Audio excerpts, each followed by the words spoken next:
அண்ணா பல்கலைக்கழக மாணவி பாலியல் வன்கொடுமை செய்யப்பட்ட வழக்கில் இதுவரை 13 சாட்சிகளிடம் விசாரணை நடைபெற்றுள்ளதாக தமிழக டிஜிபி அறிக்கை தாக்கல் செய்துள்ளார். இந்த வழக்கில் கைது செய்யப்பட்ட ஞானசேகரன் மீதான வழக்குகளை சிபிஐ விசாரணைக்கு மாற்றக்கோரி பாஜக வழக்கறிஞர் மோகன்தாஸ் சென்னை உயர்நீதிமன்றத்தில் வழக்கு தாக்கல் செய்திருந்தார்.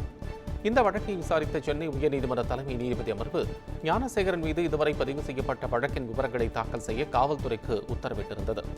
அதன்படி இந்த வழக்கில் தமிழக டிஜிபி தரப்பில் 17 பக்க அறிக்கை நீதிமன்றத்தில் தாக்கல் செய்யப்பட்டுள்ளது. அதில் மொத்தம் 18 சாட்சிகள் சேர்க்கப்பட்டு பாதிக்கப்பட்ட மாணவி உட்பட 13 பேரிடம் சென்னை மகிழா நீதிமன்றம் விசாரணை நடத்தியுள்ளதாக தெரிவிக்கப்பட்டுள்ளது.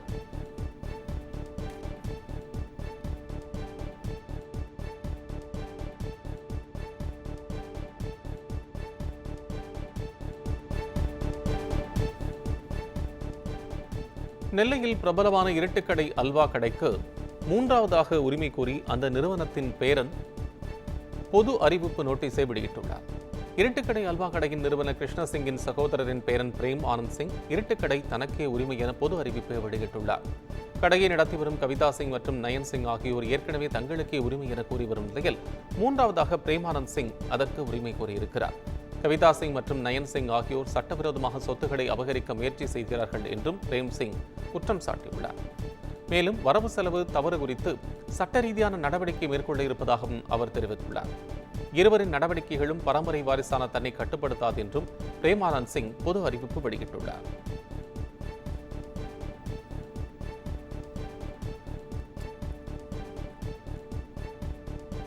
காஞ்சிபுரம் மாவட்டம் பரந்தூர் விமான நிலைய திட்டத்திற்கு எதிராக ஏகனாபுரத்தில் நடைபெற்ற கிராம சபை கூட்டத்தில் 13வது முறையாக தீர்மானம் நிறைவேற்றப்பட்டுள்ளது. மே தினத்தை ஒட்டி நடைபெற்ற கிராம சபை கூட்டத்தில் கலந்து கொண்ட அரசு அதிகாரியிடம் ஏற்கனவே 12 முறை விமான நிலைய திட்டத்திற்கு எதிர்ப்பு தெரிவித்து தீர்மானம் நிறைவேற்றியும் ஏன் அதற்கான பதிலை இன்னும் அளிக்கவில்லை என்று சரமாரியாக அக்கிராம மக்கள் கேள்வி எழுப்பினர். தாங்கள் பட்டியலத்தைச் சேர்ந்தவர்கள் என்பதால் மாவட்ட நிர்வாகம் தொடர்ந்து தங்கள் மீது பழிவாங்கல் நடவடிக்கைகளை மேற்கொண்டு வருவதாகவும் கூறி வாக்குவாதத்தில் ஈடுபட்டனர். எனவே பரந்தூர் விமான நிலைய திட்டத்திற்கு எதிராக 1010வது நாளை கடந்து போராட்டம் தொடர்ந்து வருவது குறிப்பிடத்தக்கது.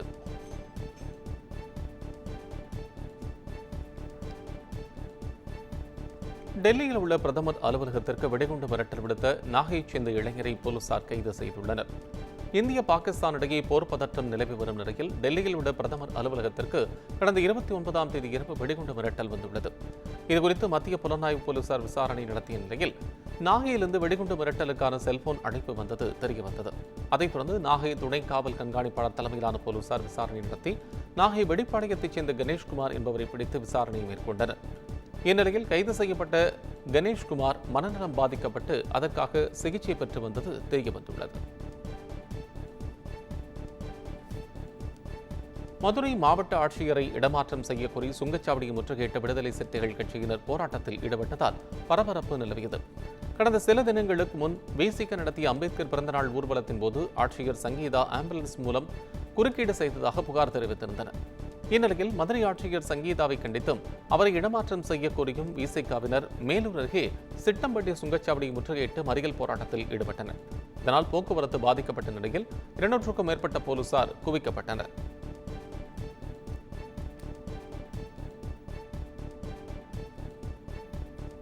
செங்கல்பட்டு மாவட்டம் நெம்மேலியில் கடல் நீரை குடிநீராக்கும் திட்டத்தில் பயன்படுத்தப்படும் பைப்புகள் கடல் சீற்றத்தால் கரை ஒதுங்கியதால் பரபரப்பு நிலவியது.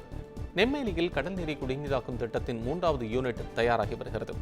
இதற்காக பயன்படுத்தப்படும் 1500 மீட்டர் நீளமுள்ள குடிநீர் பைப் கடலுக்குள் சுமார் 1 கிலோமீட்டர் தூரத்தில் இருந்த நிலையில் கடல் சீற்றம் காரணமாக கரை ஒதுங்கியது.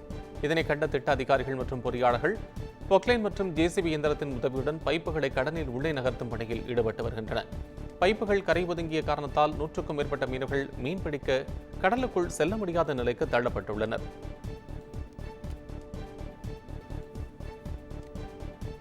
தான் தொண்டனாகவே இருக்க விரும்புவதாக அதிமுக முன்னாள் அமைச்சர் செங்கோட்டையன் கூறியுள்ளார்.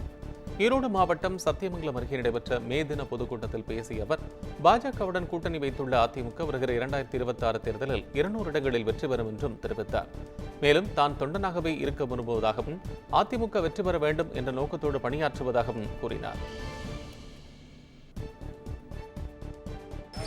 2026 புரட்சித் தலைவர் நல்லாட்சி தமிழ்நாட்டை 200 தொகுதியில் வெற்றி பெறுகிற வரலாற்றை நாம் படைப்போம். காரைக்கால் அத்தனை பேரும் உறுதுணையாக இருந்த பணிகளை ஆற்றுவோம். என்னை பொறுத்தவரை தொண்டனாக இருந்து பணியாற்றுவதற்கு நான் தயாராக இருக்கிறேன். நான் இந்த இயக்கம் வேண்டும், இந்த இயக்கம் இந்த மண்ணிலே வளர வேண்டும், இந்த இயக்கத்திலே இருக்கின்றவர்கள் ஆட்சியிலே இருக்க வேண்டும். அப்படி வருகிற போதுதான் உங்களுடைய கண்ணீர் துடைக்கப்படும்.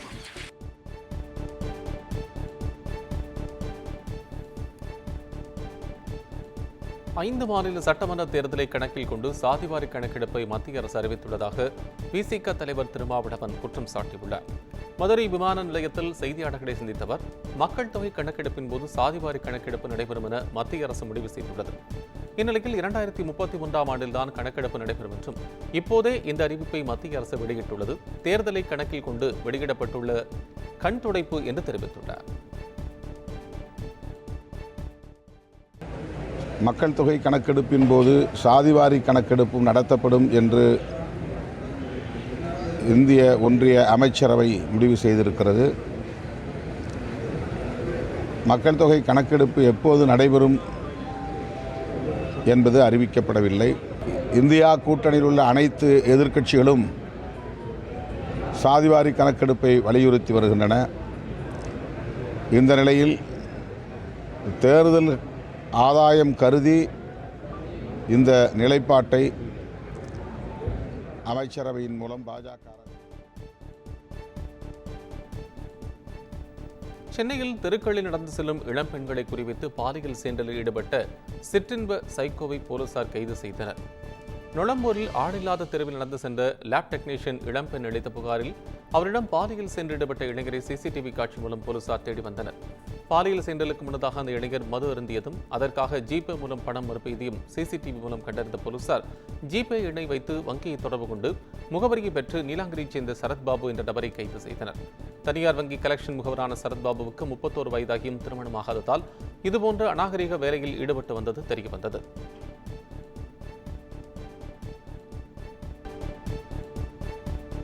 தமிழகத்தில் அடுத்த 4 நாட்களுக்கு வெப்பநிலை 3 டிகிரி செல்சியஸ் வரை உயரக்கூடும் என சென்னை வானிலை ஆய்வு மையம் எச்சரிக்கை விடுத்துள்ளது.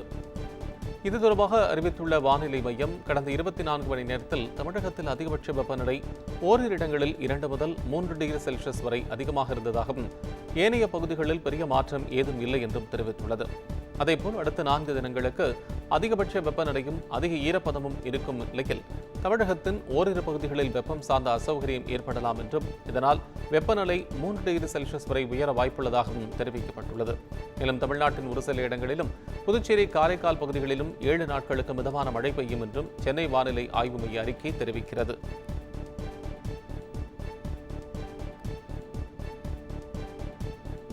கோவை மாவட்டம் ஆழியார் வனத்துறை சோதனைச்சாவடி அருகே நுழைவு சீட்டு வாங்குவதற்காக சுமார் 1 கிலோமீட்டர் தூரம் அணிவகுத்து நிற்கும் வாகனங்களால் போக்குவரத்து நெரிசல் ஏற்பட்டுள்ளது. ஆனைமலை அடுத்த ஆழியார் அணை, வால்பாறை போன்ற சுற்றுலா தலங்களுக்கு விடுமுறை நாட்களில் ஏராளமான சுற்றுலா பயணிகள் வந்து செல்கின்றனர். இந்நிலையில் விடுமுறை தினமான இன்று அதிகமான சுற்றுலா பயணிகள் வால்பாறை, ஆழியார் பகுதிகளை சுற்றி பார்க்க வந்ததால் வனத்துறை சோதனைச்சாவடியில் நுழைவுச்சீட்டு வாங்குவதற்காக சாலையில் வாகனங்கள் அணிவகுத்து நின்றன. சுமார் 1 கிலோமீட்டர் தூரத்திற்கு வாகனங்கள் அணிவகுத்து நிற்பதால் போக்குவரத்து நெரிசல் ஏற்பட்டது.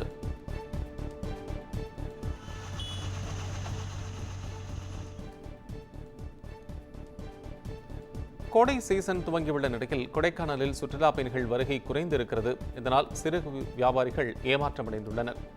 திண்டுக்கல் மாவட்டம் கொடைக்கானலில் ஒவ்வொரு ஆண்டும் ஏப்ரல் முதல் ஜூன் மாதம் வரை சுற்றுலா பயணிகளின் கூட்டம் அதிகரித்து காணப்படும். இந்நிலையில் கடந்த மாதம் கோடை சீசன் தொடங்கியதிலிருந்து சுற்றுலா பயணிகளின் வருகை குறைவாகவே காணப்பட்டது. அனைத்து விதமான வண்டிகளுக்கும் விடுமுறை அளிக்கப்பட்டுள்ள நிலையிலும் கூட்டம் குறைவாகவே உள்ளதாக அப்பகுதி வியாபாரிகள் வேதனை தெரிவிக்கின்றனர். இதனிடையே மாவட்ட நிர்வாகம் இ பாஸ் முறையை இலகுபடுத்த வேண்டும் என்றும் சிறு குறு வியாபாரிகள் கோரிக்கை விடுத்துள்ளனர்.